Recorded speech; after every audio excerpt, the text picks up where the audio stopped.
Hello and welcome to another episode of Good for Profit. I'm your host Mo, and on today's episode with us we have the two co-founders of a company called EcoSwap. Paul and Antony are building the one gift card to rule them all, let's say. Everybody buys each other gift cards. A lot of corporate companies will buy gift cards for their staff as a Christmas gift, for example, or for whatever occasion may come up. Problem that exists with a lot of them is that you're tied into only a specific brand that the gift card belongs to. What EcoSwap allows you to do is to take that gift card and be able to swap it for any brand that you like on their platform, and they've just signed up some great and big brands like Body Shop and others. And I'm very excited to talk to them about this startup because there are so many more sort of climate conscious, impact conscious consumers out there that would like access to more brands that are environmentally friendly and so on and so forth. And so EcoSwap have provided the solution for that. And I've known Paul for years, ever since I was quite young, and I've had the pleasure of meeting Antony recently. So it's a real pleasure having them on the podcast today. We talk about their company, their mission, what they're going for, and of course, as you can expect, everything around the space that they operate in. So without further ado, I hope you enjoyed the episode, and here is the conversation with Antony and Paul. Guys, welcome. Happy to have you on the podcast. Thank you. Antony, Paul. Thanks for having us. EcoSwap, right? Mm-hmm. Yeah. Very happy to have you on the Good for Profit podcast. Obviously, what you guys are working on is very relevant to what our listeners like to check out generally. And we would love to hear more about what you guys are doing and just hear about your journey, kind of how you got there and so on.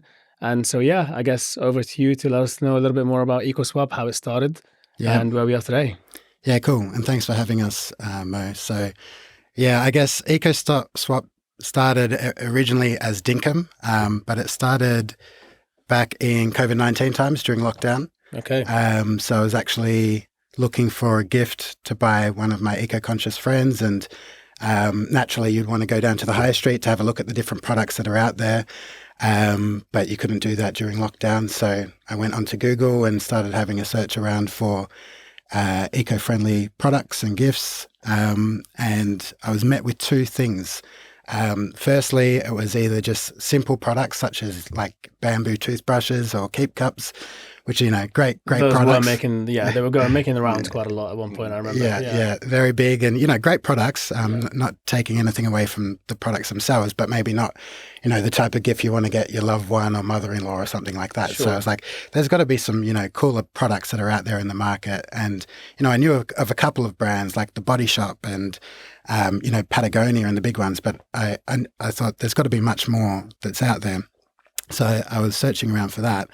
And the other thing that I was met with was, the mainstream brands like, Amazon's and Nike's coming up when I'm typing in sustainable gift cards and sustainable products. And I know that obviously they're not sustainable products, right? I thought Amazon was very sustainable. Well, if we fly to Brazil and, get into the rainforest and get some bark off a tree, but, Amazon itself is not very sustainable. So It sounds like a fun weekend.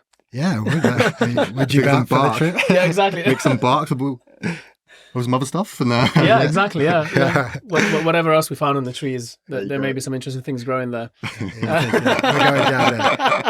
Ayahuasca and peyote. But that's you are in the Amazon rainforest. So yeah. It's another story. Okay. But yeah, so met with lots of these mainstream brands, effectively greenwashing. And greenwashing is when brands are saying that they're sustainable and they're paying a lot of money into marketing to market themselves as sustainable, but when they're not, whether that's to do with the way that their products manufactured or whether that's got to do with the downstream impact on labor, using slave labor, all sorts of different things. So there's quite a lot that goes into that. So I was like, okay, well, there's nothing that I can really find here. I'm struggling. There's obviously a gap in the market for something, and I was thinking specifically a digital product, given that it was locked down and I wanted to send something over a distance. And no one really knew how long we're going to be stuck for at home without being able to see people face to face. So yeah, exactly. Who knows? And when's the next pandemic going to come around the corner? Oh God, And please don't. Please, but just in general, digital products are easy to send around and a great gift. And I thought, gift cards is literally the number one gift in the world. And there's nothing that's more gifted than a gift card. So I thought, it'd be a great idea to, curate all of these sustainable brands and put them onto the one gift card to make it really simple for consumers that are shopping around and having the same issues as me. So it's a no-brainer for them to essentially, so they can pick from multiple brands, they're not stuck to one thing and so on. Yeah, exactly. You give the gift of choice. Yes. As well as a curation of genuinely sustainable brands. Yeah. Yeah. And on that point, actually, on the general sustainability thing, because, you mentioned greenwashing as well. Obviously, it's a big thing that goes around greenwashing and how there's just a lot of companies out there that claim to do certain things when really they're not. I know you guys are quite big on making sure that none of the companies that are working with you guys are sort of doing any of that stuff. So what are some of the ways that you guys kind of use to check the brands that you're working with and make sure they don't greenwash and make sure they're actually doing what they say on the box kind of thing? Yeah. So right now, we only partner with brands that are certified by one of three certifications. Okay. These being B Corp, 1% for the planet, and climate neutral. And down the line, we're going to probably expand that to kind of include more. But for now, as we're just sort of launching our MVP, we want to keep it fairly simple, fairly straightforward, and not sort of get too complicated.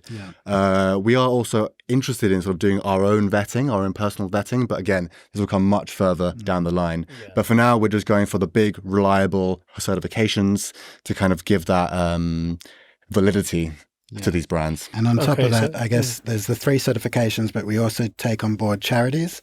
Okay. So, we're very much on the climate lens, but we're also ethical. Okay. So I guess those 3 big certifications that Paul mentioned, the B Corps, 1% for the planet and climate neutral, are very much climate focused. Well, B Corp covers both social and climate, but then the charity aspect covers off that more ethical and social aspect as well. So, a lot of brands that are out there, say like the British Red Cross or charity shops and stores, they do a lot to do with the circular economy. So like secondhand goods and things like that. They don't necessarily have the certifications, but we know they're doing sustainable stuff, right? Right. And very ethical. So that's a good one to have as well. So you work with them as well. And okay. But when it comes to actually certifying whether certain companies have sort of genuine sustainable brands, you kind of go for the big with the 1% for the planet and B Corp to just check whether they kind of satisfy one of those. Right? Yeah. I'm a climate neutral as well. And climate neutral as well. Yeah. Are there any sort of, do they all tend to kind of focus on the same kind of products and kind of brands, or does B Corp tend to focus on sort of one type of product more than the other? So B Corp kind of covers all kinds of brands, all kinds of like consultancies, all kind of businesses in general. But these 3, the kind of common theme that they all do is that they are all multinational and that they all cover retail goods, which is kind of what we're in, right? I mean, we could partner with like an engineering company, but having a £50 gift card to contribute towards your engineering project. Do you want to build your own app? Yeah. Do you want to build a bridge? that could be quite interesting. I mean, if you have the space, I suppose you could just build a bridge. Why not? Technically speaking, That makes sense. It's a good point you make, Paul, because there's obviously so many certifications out there at the moment. Yeah. And we have lots of people asking us, well, I've got this certification, I've got that. But we need to be very careful with what we used, and we wanted to use these select ones because, to Paul's point, they are global, they're product agnostic, they can go across everything. And we have retail brands that are on there, so we want those certifications to be able to cover everything. For example, like, there's Peters that just cover vegan products, right? But we have much more diverse sets of products that are on there. So we wouldn't want to just add the Peter. Maybe in the future we would have that as one for specific product types, as a subsection. But to keep it simple, and given that we're obviously a new company, to keep that messaging simple for our customers. Yeah, and speaking of which, I saw that you onboarded some great brands, including Body Shop, and others. Congratulations on that. That was really cool. Thank you. I mean, we can also jump a little bit more into it some point later in what it's like to actually do that side of things and the how to actually find these people and kind of like the reaching out and all the kind of the hardship that goes into that for other founders that are listening, then maybe they can learn a thing or two about it. Absolutely. But firstly, maybe just tell us a little bit more about that. So some of the brands you've been sort of working with recently. Yeah, so you mentioned The Body Shop already. So yeah, we've got some big name household brands, I guess, that most people would recognize, like The Body Shop, and Rituals is on there. We've got the National Trust, Fat Face. Amazing. So some big brands that are there. We've also got a lot more sort of mid to smaller sort of type businesses that are out there that are all doing really great stuff for, the environment and social side of things as well. So we've got brands that are, in gender neutral clothing on there. We've got brands like Wild that are doing sustainable deodorants. Right? You've heard of Wild, yeah? Yeah, I have. I keep getting their ads. Yeah, they're good. Have you used them? Yeah. Really? Like Okay. I have one of their deodorants. Oh, They're that's great. awesome. Okay. I highly recommend. Yeah? Yeah. Okay, not biased. No, of course not. Of course not. Yeah. No, I actually thought about trying something like that at some point, because I you always should. buy deodorant from the store. If I'm being honest, and I get the plastic, just the plastic one. Yeah. And I always think it's just it's such a shame that I have to throw that out. It's so bulky and It's nice to have like your own case. Like you can choose your color of case, and then that's then yours, and then you always use that same one. It's nice. yeah. It's a nice little detail. Okay. Yeah. I guess. It was funny. My fiance, she shopped at Wild before we brought them on board. And she's always going on about Wild. And then I was like, Kate, we've onboarded Wild. And she just went, Wild, literally. Like, she was like, oh, that's so awesome. And now she's going around talking about EcoSwap to everyone because they've got one of her favorite brands. Brilliant. That's it. That's it. Totally. That's a smart move. That's a very smart move. Yeah, I mean, I think it's just kind of natural, right? People will be attracted to certain brands, and you have that one brand on, you're obviously going to relate to different people. Yeah. But I think it's really great because we are doing a really big range of different sizes of brands as well. Like we were kind of worried at one point, the B Corp certification might be too hard for some of the smaller brands to get, and that is indeed one of the barriers that we have. But some sort of brands, they get on the process early and they do manage to do it. So we have a massive range of brands, including an alumnus of this podcast, actually, Thomas Panson at Canopy. Oh, brilliant. You've got some amazing. Yeah. So Canopy's on this, as well as Shout out to Vio. Canopy, yeah. Yeah. Eco Action Games, which is a fairly small brand that does these educational eco games. So it's a big range of things, which I'm really, really excited for going forward as this catalog grows. Yeah. And on that point, we've got some big ones in the pipipeline, hopefully to come soon. We won't. You're not allowed to I share wish it. we could name drop. I don't think we should until things are actually signed. Maybe it's like it rhymes with. Can we play that game? Maybe not today, but Maybe, yeah. next podcast. Okay, fine. We'll do it. Okay, right, next time. Okay, sounds good. No, that's actually incredible because also you guys have only just launched your MVP, right? So it's very, very recent. Can you tell us a bit more about that and how that's been going? Yeah, so we launched end of August, I want to say. Is that right? Yeah. So it's been about two and a bit months now. Congrats. And thank you. It's been great, It's been really good. We, started with obviously very limited flow, but now our flows are starting to pick up, traction is starting to pick up. We're getting more and more brands on the platform now. We currently have live 13 with 14 going to go live today. Yeah.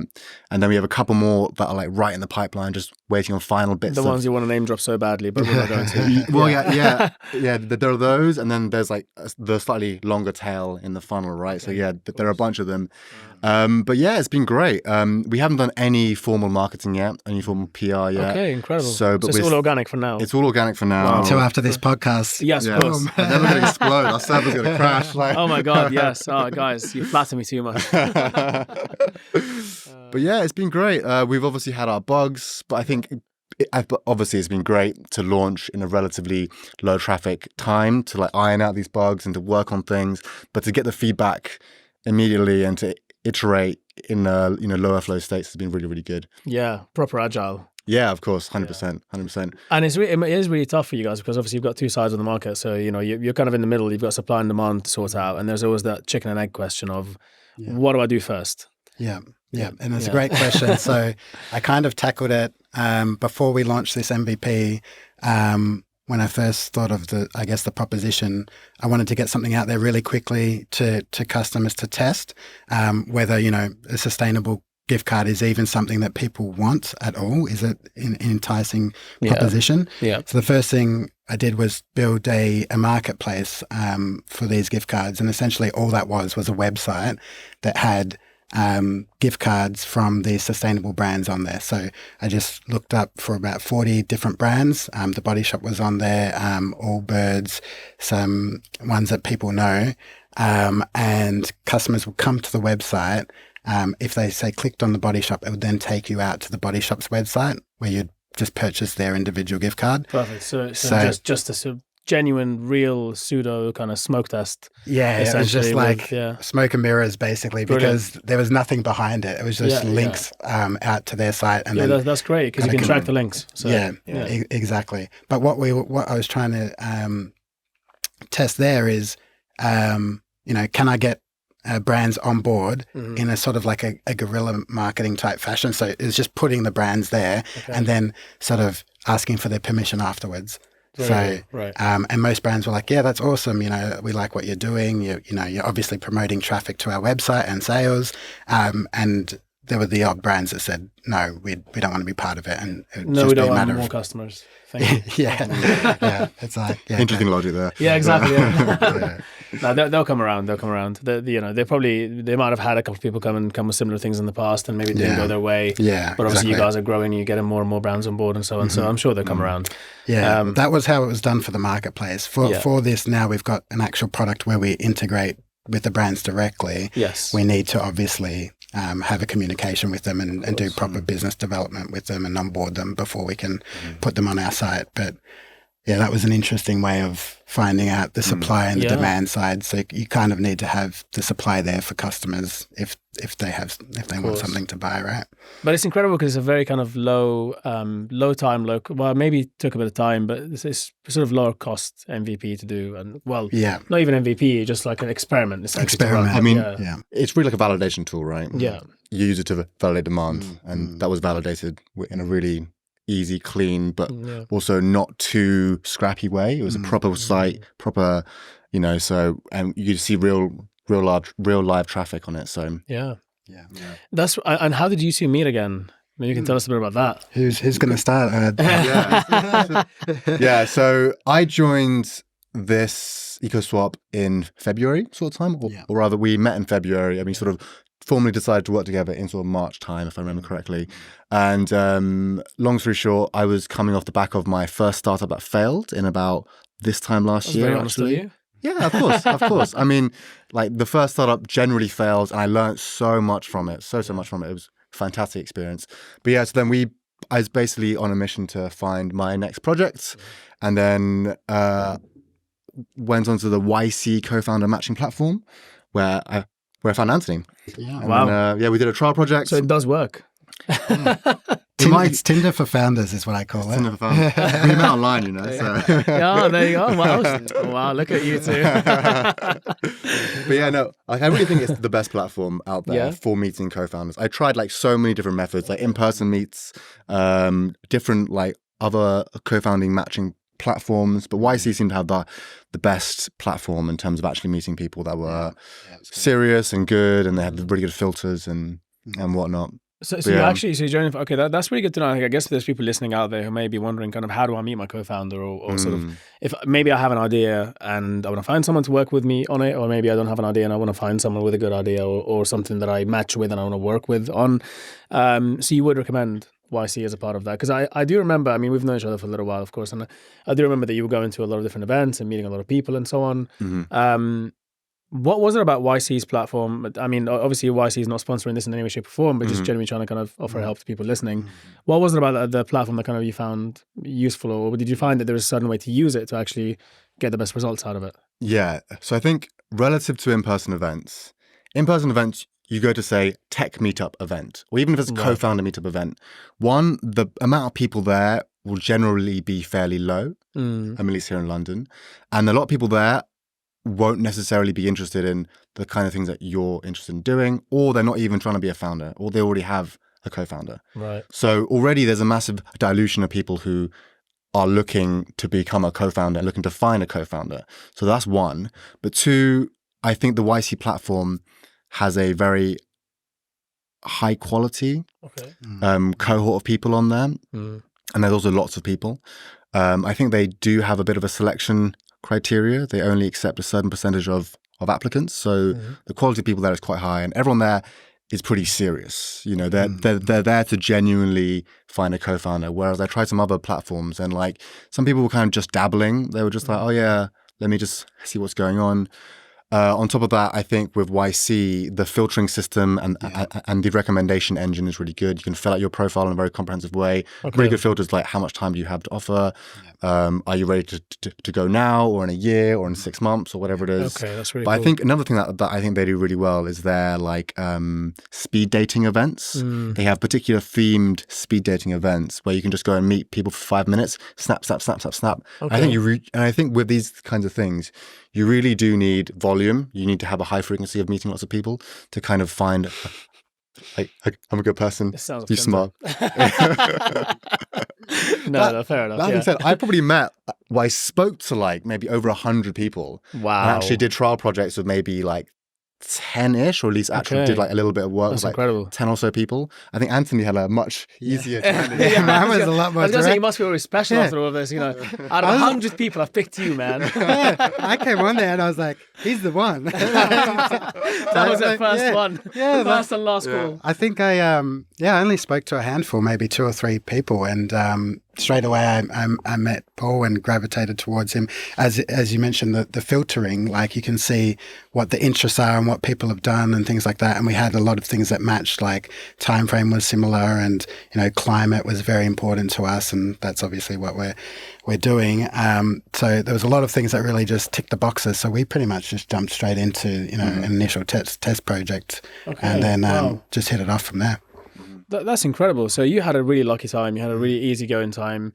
You went about it essentially like the tough way of, I'm just going to go through and see as many people as I can and actually jump on a couple of different projects to make sure I pick the right person. So I guess that kind of explains, so would you say in the business, I mean, I know that you're slightly more technical, right, if I'm not mistaken. So you're kind of CTO role within the company. And is your role the CEO role or the... Yeah, CEO. Okay. So my background's in finance. I've been in banking for about 10 years, mainly retail banking and credit cards. And more Sounds recently... fun. I mean, it pays the bills, that's for sure. Okay. But there are also obviously really cool things that you can do at big banks, right? You can get a lot of opportunity to work in different areas of product. And I think that's sort of where I started to build my skills in, credit cards and finance and understanding the schemes, which sort of transfers directly into gift cards. That's incredible because so you both kind of bring sort of different elements to the business, which is really cool. I mean, you obviously have experience previously with environmental related things and kind of like trying to promote sort of climate, something related to climate, or sort of like living in a way that is more sustainable and so on. And you kind of bring that in, and then you bring the more sort of the slightly more fintechy side of the gift card side of things. Yeah, I would say to kind of summarize that like a little bit more. Sure. So Antony has more experience and covers more of the commercial side of things, right, having domain knowledge in this particular space, and I probably have more of the sort of tech knowledge and maybe a little bit more startup like experience as well. So I think that's brilliant. Plays a pretty good team. Yeah. Match made in heaven. There you go. Yeah, shout out to YC, who are definitely not sponsoring this, but maybe they want to. Right? After this they will. Yeah, exactly. Yeah. No, that we'll take 10%, guys. It's fine. only 10%. Yeah, exactly.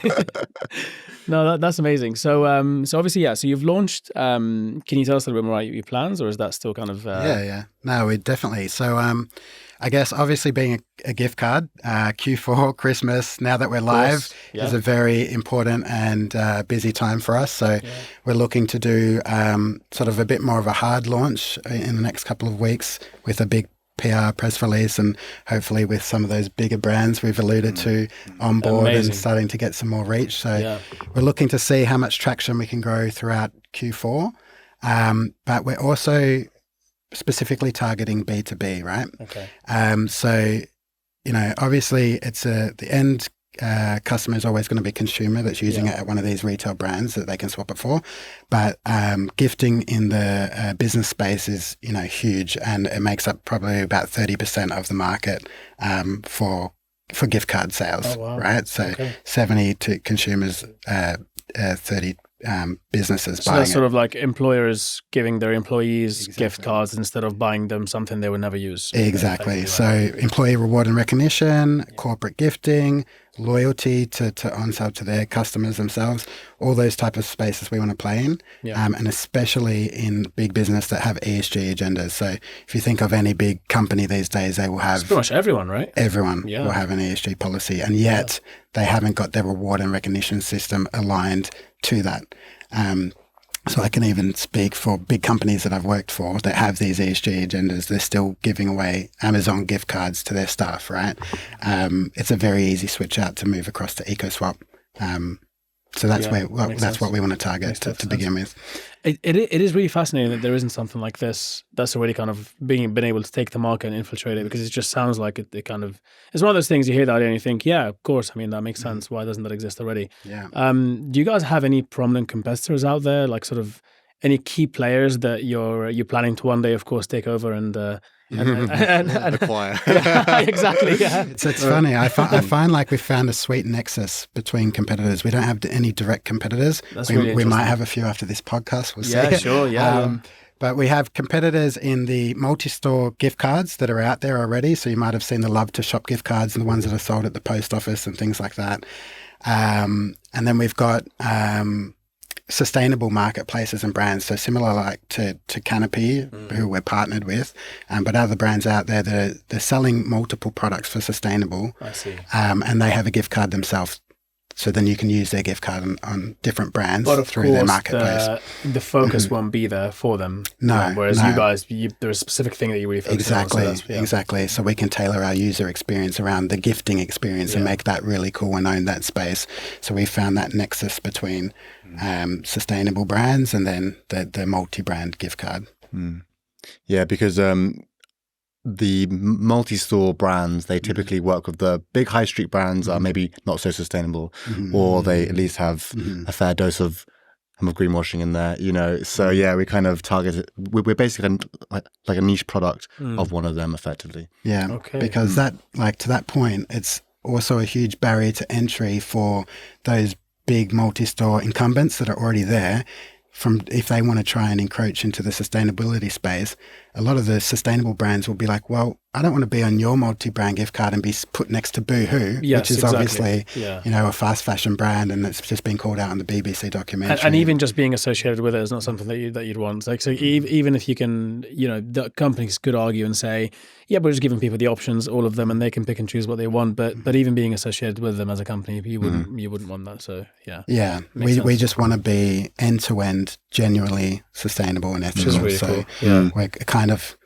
And we might come on to this later, the name, but the original name, Dinkum, essentially means genuine, authentic, and true. And so essentially our business values are around no greenwashing. We want to do everything that we do from scope 1, 2, and 3 emissions. We want to be genuinely sustainable and ethical. What language is that, Dinkum? It's slang, so it's not. Oh, okay, got it. It's actually English, but really? it's Australian slang. Oh, I see. Okay. What were you going to say? Like I forget what I was going to say. Go on. Yeah. Carry on. So it's Australian slang. It's normally said, you might have heard the term fair dinkum. Well, that's what most Aussies would say. I see. And you hear it when, you know, like you're telling a story and somebody might not find it fully believable. And you say fair dinkum, it means like, yeah, true, genuine, I'm being honest. So it's like, oh, I went fishing and I caught a shark, fair dinkum. Right. Okay. Yeah, I've definitely never heard of that in the UK. Yeah. Hence why we changed the name. Okay. The name wasn't really landing quite well, Right. to a UK audience. Yeah. Like occasionally we'd meet someone who'd either spent time in Australia or is Australian. They're like, oh, Dinkum, I get it. You know, but most people are like, what? Like, what does that mean? Yeah. And the spelling is a little bit odd. I mean, it's actually quite good for like a tech company, you know, to have a slightly unusual spelling. Yeah, it was Dinkm, right? Yeah, exactly. Yeah. But I think it would... Which is kind of what you expect, from a tech company, Exactly. Yeah. But like the sound of it and the feel of it, I think wasn't quite landing very well. So yeah, we switched it to something more literal, which I think is actually really useful because our proposition is sometimes like a little bit confusing to people because they receive a gift card, they come to our platform and then they go, oh, I have to now swap this gift card for another gift card. So we kind of try to educate the consumer just from the name and the outset. Maybe we should delve into that. I was actually going to ask. Yeah, please do. So maybe like a little dive a bit more into kind of the journey that a customer would take through, your user would take through. So I think the key thing to understand is that in terms of our platform, our gift card, so you might buy the EcoSwap card, then you come to our platform, and then you can choose from a selection of brands, but you then swap the value of your EcoSwap card for a card on, say, the Body Shop or the National Trust or Rituals or whoever it may be. And then you can choose whatever value you want, essentially. So I want half here and half there. Brilliant. But there's a swap process that happens there. So once you swap your EcoSwap card for their card, you're now on their gift card journey. So that's the process that we work with. Yeah. And that's the process that some of our competitors, or at least the reviews of some of our competitors, basically shows some negative feedback, is that there's a bit of confusion there. So we try to really highlight that point as clearly as possible. Yeah. So hence the name EcoSwap. Yeah. Makes sense. Yeah. To add to that, I guess in the gifting world, the gifting terminology, there's two types of programs that you could run to have a similar proposition. One's called the two-step model, which is what we're doing. And the other one is an open loop restricted model, which would be when you partner with like a MasterCard or a Visa and you just use their payment rails. And then they can basically just choose whatever retailers they want in by their merchant category codes. I see. And it's quite easy to create a program around that because you can just use the payment rails that are already there and say anyone who accepts MasterCard or Visa will be on there essentially. Could essentially be on there. Yeah. But there's a lot of limitations with that around the customer experience and how much you can own the customer journey as well. So it comes with the limitations. It's also a regulated journey as well. So it comes with business complications for that journey. Okay. We have a little bit more of friction with that extra two-step from swapping it from our gift card to another, but then we can build upon the customer experience in many different ways that having an open loop restricted journey couldn't. So can you, because this can get a little bit technical, of course, and so it might be a little bit hard for some people listening who don't understand the sort of the terms or why the restrictions are there, for example, because it strikes me as though these are, you're dealing with something financial, and so there has to be some form of regulation around it. Yeah. And so there are models to kind of accommodate for those regulations. Is that sort of the reason why these exist? Yeah. So exactly right. So in terms of the regulation, so the one we're doing is not regulated, and the reason being is because it is restricted to only the stores within your ecosystem. Got it. So only, so if you think about the regulation, it comes into force when you're dealing with a product that is quite liquid and easy to move around. And the fact that we only integrated with a set group of stores means that you can only spend that money in this ecosystem. So it's kind of like the EcoSwap digital money ecosystem. Effectively, you can't go and swap it for crypto or cash. Yeah, exactly. Right, Exactly. Or buy arms or, of course. Whatever it may be. Of course. Yeah. So that's what, that's why if you're using a MasterCard or a Visa, it's open to all these, like basically the whole payment ecosystem, and therefore easier to infiltrate or use for fraud and bad behavior, and therefore it needs to be regulated. So what we're doing is a lot safer, and therefore we don't need to jump through all the hoops of being regulated by the FCA. Are there any pros and cons to that from a like a sort of a running the business perspective? I mean, would you? I never thought I'd ask anyone that question. Would you prefer to be regulated in some way, or do you have more fun and not being in regulated? So from my point of view, and I've got the background, I guess, coming from working in credit cards and banking, being regulated is very good to make sure that you're meeting your risk and obligations and making sure that at the end of the day you're giving a good customer experience. But within gift cards, the way our model is set up, the regulation wouldn't really add that much benefits to the customers, to the end customer. Where it's important for us to be regulated is for our green claims and green credentials and ethical behavior. Because we want to be that genuine, ethical and sustainable brand, it's important that we meet those requirements and the requirements that we're asking our brand partners to meet. So we've just started our own B Corp journey. So yeah, thank you. Congrats. That's just the beginning. It takes Congrats, a while. good luck. Yeah, thank you. So yeah, we want to be regulated by all these organizations that are going to be coming in and looking at end-to-end, value chain. They're going to be looking at how we operate our business with our labor force, and once we have a bigger team, I guess, and how we run our energy and everything like that. But I just guess on the financial point, it's not going to detriment our customer journey or experience in any way. Okay, perfect. And I guess it's I guess with regulation, that is a great way to look at it, is that it's there to help the consumers kind of get what they're being advertised in a way, and there's no fraud or any sort of bad behavior in the system, right?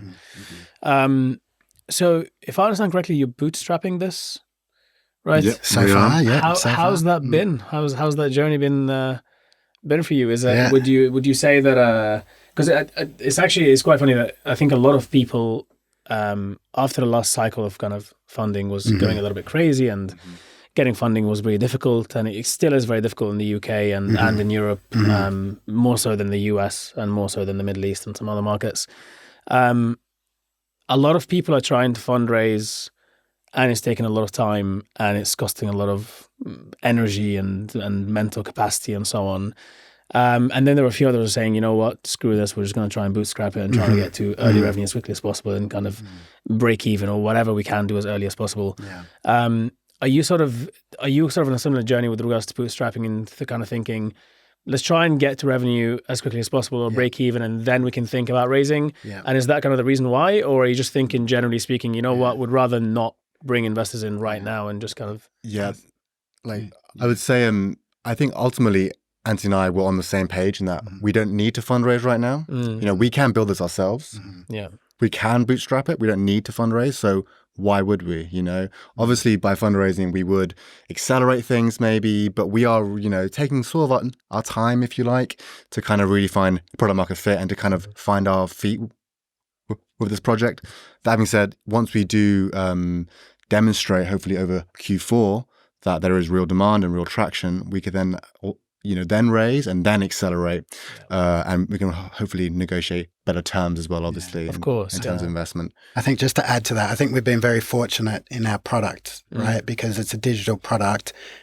We don't have any overheads, right? And, we've got everything we need between the two of us to create the MVP, launch that, get that live, and organically start to promote it. And we've already, we're in the revenue. We've started making sales already. Yeah, so fantastic. Now the funding is only just going to, exacerbate that, make that go quicker. Yeah. But we haven't needed to up until this point. Which is a really nice position to be in. It's a very comfortable position to be in. 100%. I think especially in this climate, to really demonstrate profitability, that's like so key. Well, it's going to make that conversation way easier rather than just selling vision and selling idea, right? And but yeah, ultimately we can, if you can, then why not? So Antony still works full time, and I've sort of been on this full time for like a little while now. Okay. I was doing like a bit of freelancing here and there, but now I'm on it full time, and I'm kind of living off savings a little bit and dipping into those. Dipping into my savings, hopefully not for too much longer, and then Amazing. We'll see what happens. Yeah, well, it's definitely a smart thing to do. It's crazy how like we've gone through a shift, and people are now seeing the value of running the business in the way that normally you'd run a traditional business, which is, can we break even? Can we get profitable?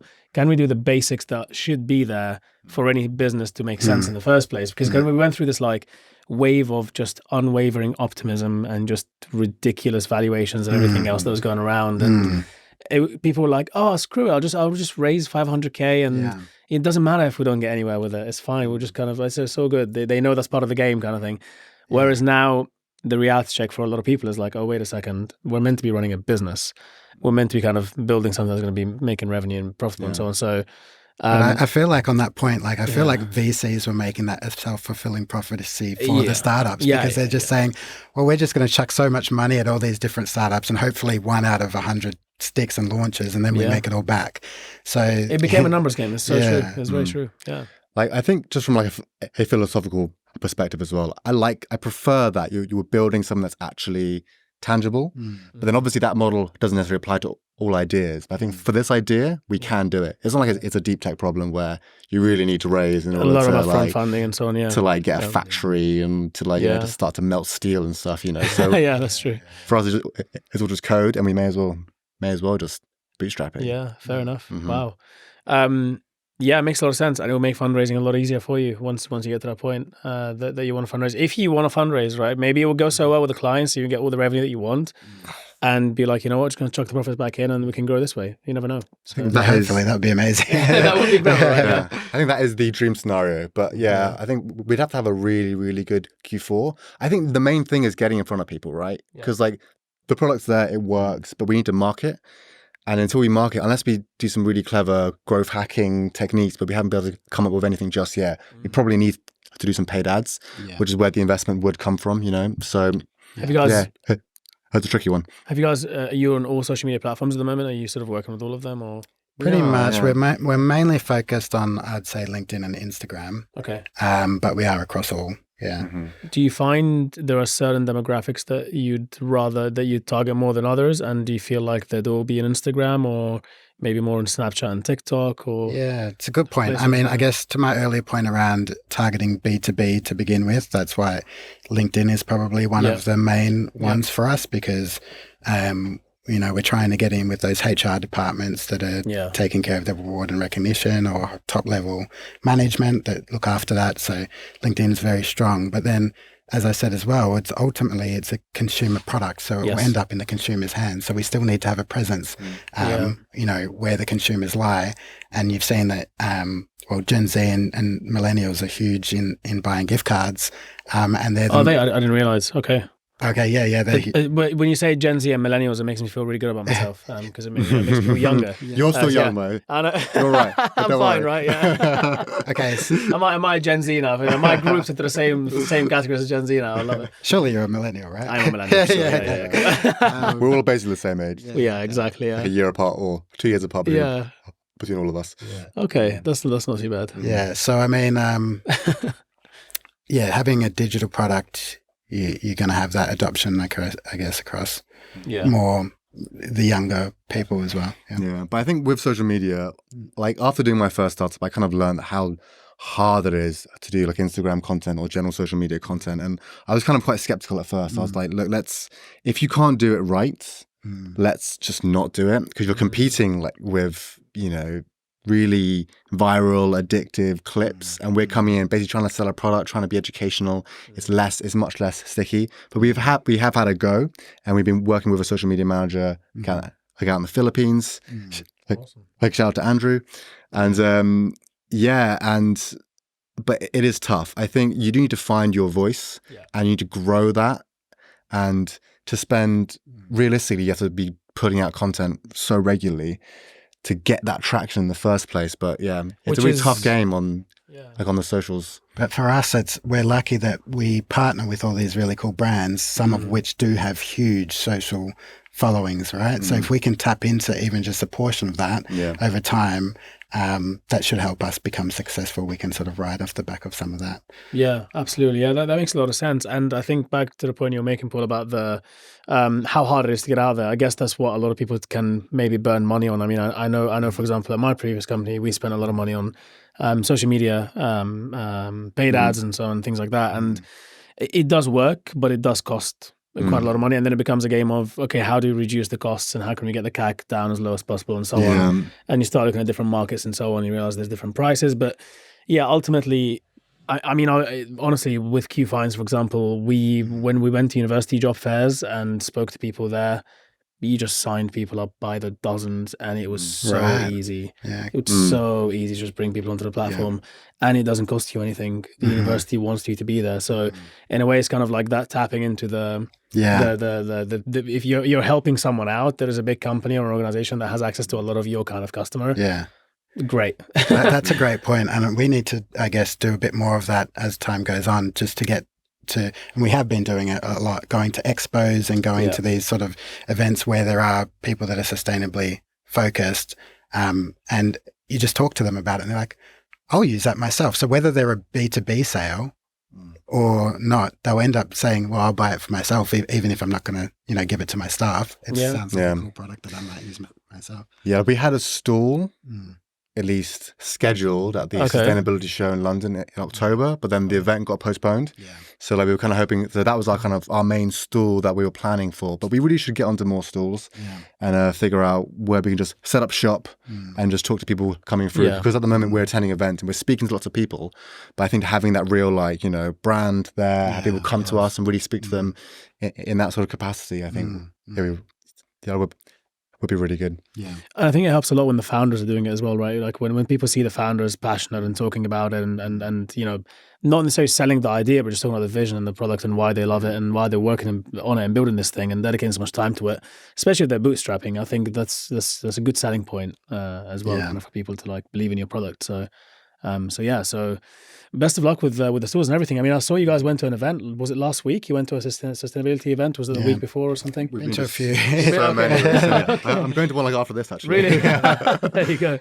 Yeah, we went to Kind conference. Yeah, and then there was a Net Zero Summit the week before that. Net Zero Festival, and then there was the Ethical Consumer Conference that was on Thursday. How are you finding all these conferences, these kind of sustainability conferences? And there's quite a few of them around London by the sound of it. Mm-hmm.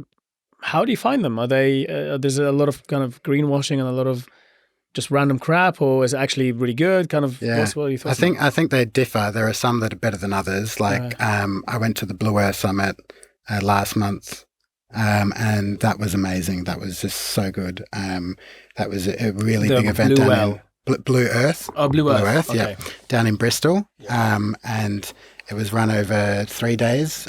2 days were in sort of this big converted factory that I think they use for raves on the weekends and things like that. Cool. That was really cool. Lots of different stages, people across all industries. So you stayed for the weekend, I presume, then?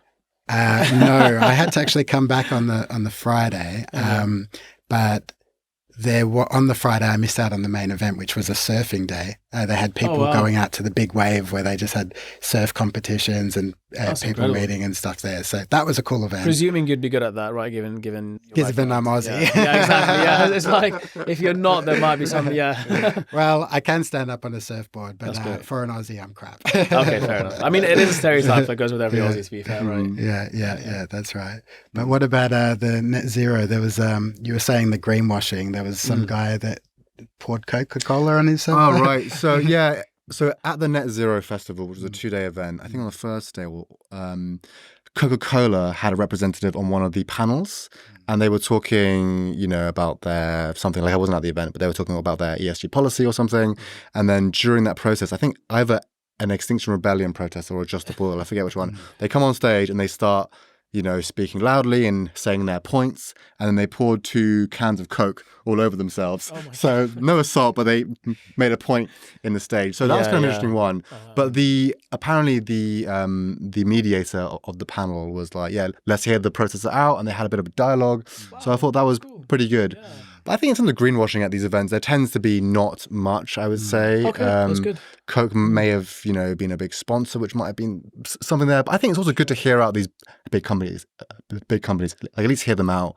And maybe they are genuinely trying. I don't know, but that's actually a really good point, because it's almost like maybe if you give them the chance to be on the stage and actually talk about it and so on, maybe it will encourage more and more to be done. So. And if they are sort of moving towards a net positive position, that's at least better than them not. But yeah, obviously we don't want to necessarily promote them too much, but generally the events are good. They sort of vary in scale and sort of maybe what's the word, professionalism maybe, or they vary in sort of budget, if you like. Right. But I think they're all good. They're all good networking. They're always filled with people who are doing good stuff or trying to do good stuff. So it's always really, I find all of them at least inspirational. Really? It's like, wow, okay, there are people out there doing really cool stuff, cool ideas. I'm at the least. That's amazing. Yeah. I saw there was a big Tesla, one of the ones you went to recently. Oh, yeah. That was a sustainability summit in Manchester. Yeah. Were you driving that around, or were you? No, we should have got to go, but no. Yeah. you could pre-book to test the Model X, I think it was. Oh, so the X, okay. Yeah, which Nice. would have been great. Yeah. But So not the Cybertruck. no, sorry. The No, Cybertruck. was it the Cybertruck? Or No, it Model wasn't the X? Cybertruck. Wasn't the Cybertruck? Yeah, I think it was Model X maybe. Anyway, or the Model Y or something. I forget.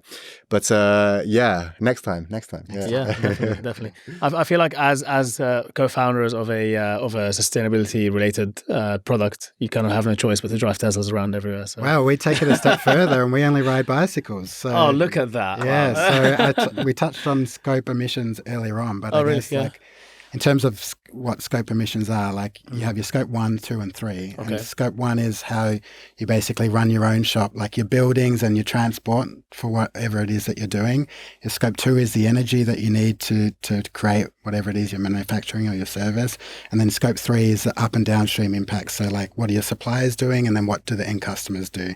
Okay. So I guess the way our EcoSwap is built, it's built around the scope 3 in that we're bringing together really good suppliers for our customers, but also we want to make sure that we're ticking off our scope 1 and scope 2.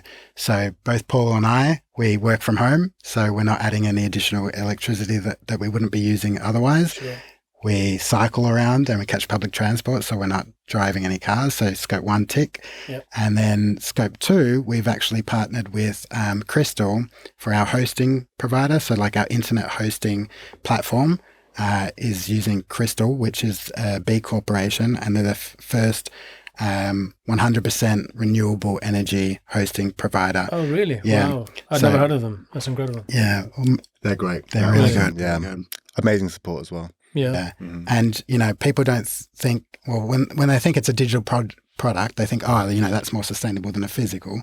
But there's an argument that can be made. Exactly. Yeah. There's like the internet makes up like 15% or something of greenhouse gas emissions. Oh, it's a lot. Yeah. What was the statistic around? You might know this. What was the statistic around OpenAI to train GPT? The daily usage of servers and the amount of energy that was used is like enough to power a country or something stupid like that. Not the daily, but like the amount of energy that was used across a certain period of time or whatever it was. Yeah, I mean, training models is super intensive, and it's only getting more and more. At least in terms of like CPU usage, it's getting crazy. But yeah, I think I heard recently that as everything becomes more like electrified, transport's becoming more electrified, and housing, so building maintenance is becoming more electrified.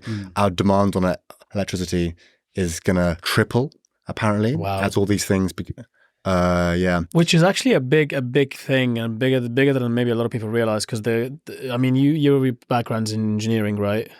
So you might know a bit about this stuff, probably, well, definitely a lot more than I do, and probably a lot more than many people. But the grid system in the UK, as far as I know, is not that great. As in, it wouldn't necessarily actually be able to sustain the amount of electricity that would need to run through it to power everyone having an electric vehicle at home, for example, right? Yeah, so I studied civil engineering, so I understand concrete. Sure. I understand rocks, got it. Basically. All right. No, so but all engineers to me are the sinner. I was waiting for you to drop bombs of wisdom on that one. I'm excited. I don't know how things stand up. I don't care about the wires that run through them. That's someone else's job, all right? But I did hear that, though. I did hear that. Like, the grid, I mean, it kind of makes sense in many ways. We are a pretty established, mature, fairly old country, and like a lot of our systems probably are fairly outdated here and there, and to get big amounts of public funding to redo big bits of infrastructure might not be as easy, politically viable, Yeah, that's also very true, because they took quite a long time. I guess we need Japan to get the nuclear fusion reactor to make even more progress faster and faster. Who's in the lead at the moment? It's Japan. Japan. Is it Japan? Japan. Just a couple of days ago, I think. It's not the one, the ITER, the International Tokamak ITR. Yeah, so basically that Japan has built one that's going to be supporting that one in some way. So that's like the longer term vision for that one. I think that's 2025. They're looking to get that one going. Okay. But these things obviously can take quite a long time. Yeah. But they have one that's I can't remember the name of it now. But just recently they managed to sustain a certain amount of plasma or whatever going through that. And that's now beat the record. So just recently it was like 2 months ago or something. They managed to get net positive energy but it was on a tiny scale. Yeah. It was like Yeah, a yeah. micro scale for like half a second or something that they managed to get net positive. So now it's about taking that breakthrough and that understanding and scaling it up, which according to like some estimates, it's going to be decades yet. Yeah, of course. Like, but yeah, hopefully But it's soon. in the pipeline. It's in the pipeline, yeah. Yeah, exactly. It's in the pipeline, which I think not will destroy the Earth Yeah, exactly. for 50 years. and then we'll get there. Yeah. And then we'll have it. That would be amazing. Can you imagine having nuclear power? That would be absolutely insane. Yeah, I mean, I hope we see it in our lifetime. I think that would just be incredible. I think it would be too much energy. We wouldn't know what to do with that. Well, I've heard like, Elon Musk talking on podcasts about what solar can do already today. Yeah, like we don't really of need course, to yeah. jump so quickly to nuclear fusion when, just a small area can power so much. Like I think he was saying like a corner of one small state could power the whole of the US. Absolutely. In terms of solar. It's a bit of an issue with batteries and things like that though, right? I mean, in terms of even sustainability side around batteries and how, I mean, that's a whole other thing is kind of what will happen there. I'm actually, I want to bring someone at some point on the podcast to talk about this in more detail. Someone who kind of really knows their stuff when it comes to solid state batteries and other types of batteries to kind of just tell us a bit more about where that's going to go and where it's going. But one thing I have heard recently is that the UK is basically outsourcing its power to Morocco, right? So I mean, solar power, you mean? yeah, okay. So building out massive solar farms out of Morocco and then and bringing outsourcing the energy basically. Essentially, getting wires through the ocean.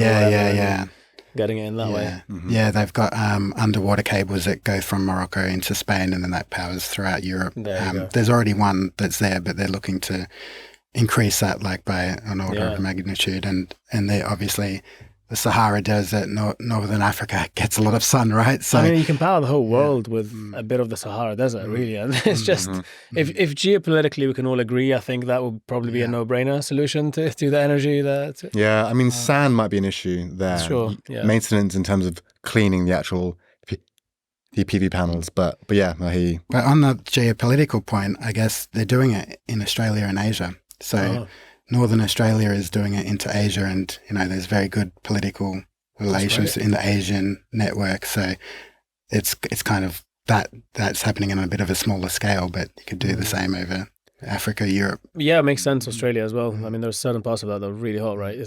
You actually can't do anything there. So which part of Australia are you from, by the way? I'm from Melbourne originally, but I have lived on the west coast as well, Western Australia. Okay. That's where I learned to surf. I see. I mean, he's really good, by the way. Really? Yeah, I can stand up, yeah. I mean, what more do you want, right? Yeah, exactly. I can't even stand up on a skateboard, so I think it's. I think you're probably definitely way ahead of me on that one. Do you surf, Paul? Have you ever surfed before? Yeah, so I've surfed. You strike me as someone who'd be a surfer. Yeah, so I've surfed basically twice. I surfed once for a weekend trip. That was actually a drinking trip masquerading as a surfing trip. And it was March time, really cold in the UK. So we surfed like 2 hours a day. But then I did a week. Mate, you weren't drunk while you were surfing, were you? I probably was still drunk from the night before. It was a student trip. So, but then I surfed more recently in Costa Rica for a week. So like I did like lessons. I stayed in like a surf retreat sort of thing. That was great. But yeah, I want to get more into it. Yeah. Long story short. It looks like a pretty fun job for an entrepreneur. I don't know why. Just I feel like it's it's one of those dreams to like be able to work remote by the sea and get a surfing every day. I think that's one of the sort of dreams and one of the perks of being a startup founder is that if you establish yourself well, you can structure your life to do that. Yeah. So well, that's what one of our brand partners is doing, isn't it? So we've got ethical bedding as one of our brands on EcoSwap, and the founder of that, James, I forget his last name, but he was actually on Dragon's Den. He's gone out to Bali now and he's set up his company there, and he's he's just like that surfer character, long hair, just really enjoyed himself, chilled out. Yeah, really nice. What do they do? Ethical bedding, did you say? Yeah, ethical bedding. So they make sheets and bed covers and pillowcases and anything to do with bedding. Ethically, I think they use eucalyptus for the majority of their materials, but they just do it in such a more nature-friendly way than any other type of material that's out there at the moment. So yeah, it's a really good company. It's always a bit of a slightly tough one. So with companies like that, for example, and say they're B Corp certified or whatever, does the certification tend to look into things like the sort of the overall kind of cycle of making those products and kind of like the whole kind of life cycle of the product and how it gets disposed later, but then how that might affect things around it? So for example, if we suddenly need to plant a lot of avocados because apparently it's healthy and it's like if you want many vegans and vegetarians and so on eat a lot more avocados, for example, than people would otherwise, there's obviously a massive hipster movement all over the world where avocados have become just a thing now. But obviously growing them and taking a lot of farmland, cropland just to grow avocados can potentially be detrimental in some way. So with some of those products, I guess to kind of for some of the consumers or people that might be listening, I presume that the certification would look into things like that and kind of try to be more holistic in the way that they approach it, right? Yeah, for sure. I mean, the B Corp one definitely does. It looks at the downstream impacts and, the effect on the labour force and what's happening in that geography and how that's displacing other people. And I know the avocados is a big one. I don't know too much of the details on that one, but I know, it's this woke, or not woke, but like hipsters and everyone. I love an avocado myself. I mean, me too. Come on, I would have one. I would have a few every day if I, So yeah. But apparently, the land that's used to generate those avocados kills so many insects and habitat and wildlife anyway. So, what are the opposite effects of creating this one good thing? Is it creating bad things over here? B Corp definitely looks into that. That's great. That's really, really cool. So that reassures people as well when it comes to kind of if they want to be genuinely holistic and sort of in what they do. Really cool. And do you find, I mean, I suppose because you must be looking into the market and kind of seeing what's out there, what kind of companies are offering, what sort of sustainability products and so on, which might give you a lot of incredible ideas for incredible businesses to launch for, your many future ventures, I'm sure. I mean, I'm sure this will be a massive success, and then after that, you're going to want to go and launch multiple other businesses and so on. So you probably are going to get a lot of ideas on where the niches are, kind of where the gaps are in the market. Are you spotting any of that at the moment? Like, if you were to say there's a huge gap in this particular area, and I wish that someone was kind of like doing more sustainability products around that. Are there any of those that are available, or is everything just kind of saturated already? I would say we haven't necessarily spotted, there's this enormous opportunity here and there, but we definitely have been talking about, what does it look like in 5-10 years time beyond simply the gift card? What might it turn into? And we've spoken about a few ideas, such as like becoming like an aggregator. So we basically partner with all these brands and we become this sort of hub so other people can access these brands via our tech. Brilliant. That's probably one possible route that we might go down. And then you were mentioning one fairly recently. I forget what you were saying.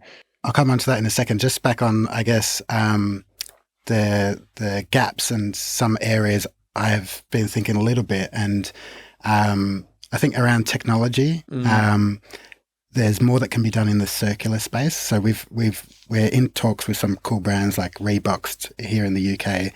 They do a really good job at like doing refurbished iPhones and like MacBooks and things like that.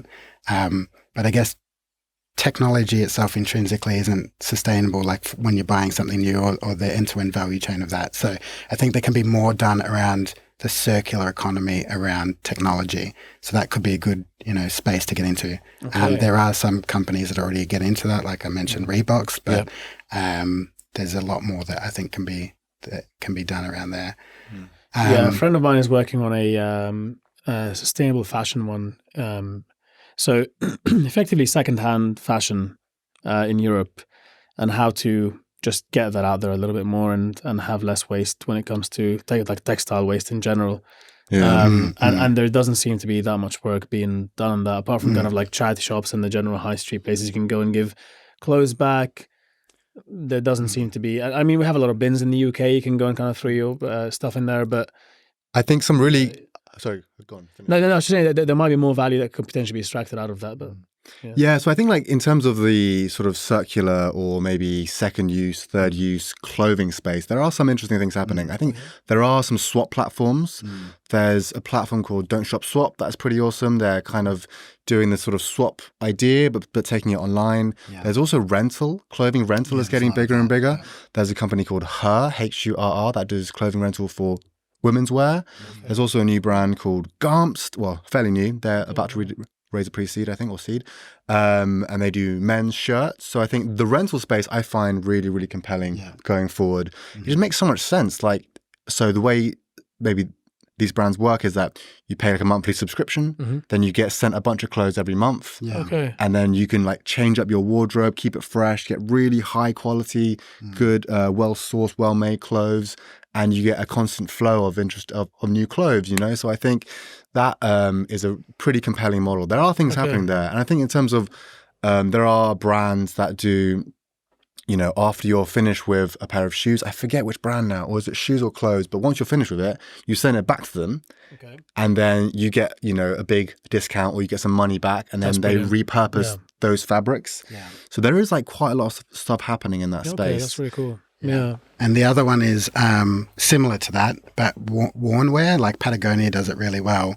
It's like send your stuff back and get it repaired instead of buying something new. It is brilliant how we're kind of going back to square one, right? Makes sense. Yeah. It makes sense. Yeah, it really does. It really does. Yeah, it's absolutely. I mean, I remember back in the day, growing up when I was young in Egypt, you have these kind of shoe places where you like as in throwing shoes away. It's just not something that you do as commonly as you do when I came here, for example. It's like if there's a problem with it, you kind of take it to a guy and they will take the whole sole off and fix the whole thing, and it's brand new again. Yeah. You know.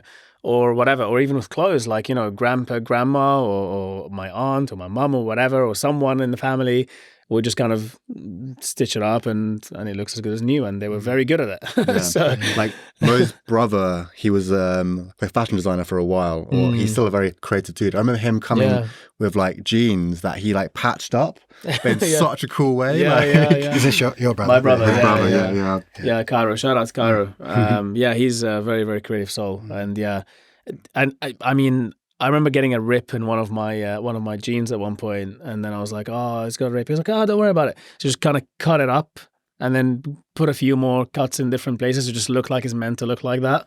Yeah, and then that's it, and you could get like another year of wearing that, and it looks super cool. So like, I remember when the jean shorts. I don't know if it was the same here in the UK, but in Australia, it was all the rage having like jean shorts that were teared at the bottom. Yeah. So we all just got all of our old pairs of jeans and just cut them halfway. Exactly. Exactly. Trying to make them look cool. Yeah, that's incredible. It's really, really cool to see that.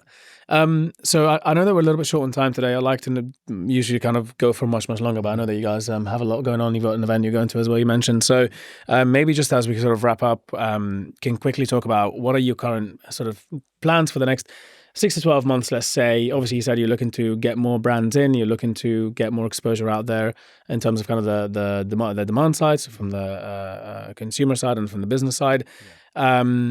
Any big things that are in the pipeline other than without name dropping anyone, of course, any big things to look out for and on your social media platforms, but also, of course, where would people go to kind of find out more about you? Yeah, for sure. So in terms of the big things that we're doing, as you said, you know, a couple more big name brands coming on board. We're still trying to grow our brand portfolio. We kind of want to have, you know, a good 50 on there within the next sort of 6 months time, maybe even sooner. The other big one is then obviously sales into B2B, into corporate. So if there's any listeners out there that, you know, have a manager position and they have a staff that are looking for reward and recognition, I'd like to plug into those sort of spots. And then so I'm an HR manager at a company. Let's say I am right now. Okay? Yeah. So what are the 3 reasons why I should use EcoSwap? Yeah, so I'd say convenient. It's very accessible, and easy for that HR manager to send. It's just, you know, sending an email across to them, and we can personalize it and put in personalized messaging or imagery for them. It's also obviously sustainable. That's the main one. It aligns with your ESG credentials. I'm sure most HR managers these days are very on top of that and having to meet specific goals around ESG, so it can align with that straight away. And then it's also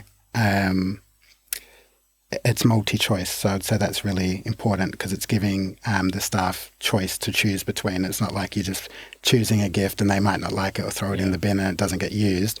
There are heaps of cool brands on there and there'll be more to come. So brilliant. Sold. Yeah, there you go. Take my money. Thank you. Have a card And machine.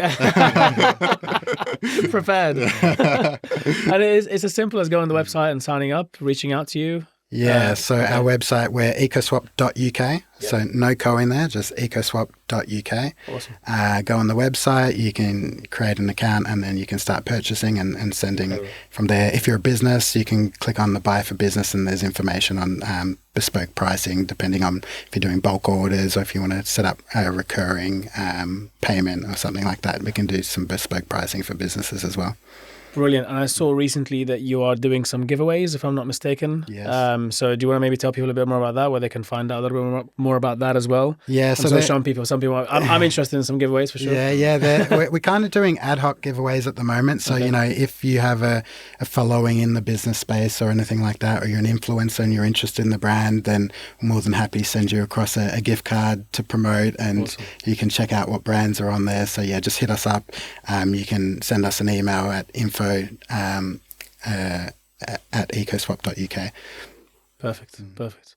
Amazing, guys. Is there anything else that you want to mention before I thank you and sort of wish you the best for the events that are to come? Is there anything else that you wanted to mention? We'd like to thank you, Mo. Thanks for having us. No, of course. This has been great. No, it's been a pleasure. Thanks so much for coming. Thank you for making time, guys. And I wish that we could stay for longer, but I know that everyone's been super busy with this one. So, you're going to go from strength to strength, I'm sure. And then hopefully in a few months' time, we'll come back on again and then talk about how you've managed to grow to 6,000 instead of just 50. Yeah, absolutely. Sounds great. Incredible, guys. Thanks so much. for having us. And Thanks. have a great one. That was Good for Profit with your host, Mo. Thank you very much for listening. Support us, please like, share, subscribe, and send it to whoever you think will benefit from this episode or will be interested in listening to it.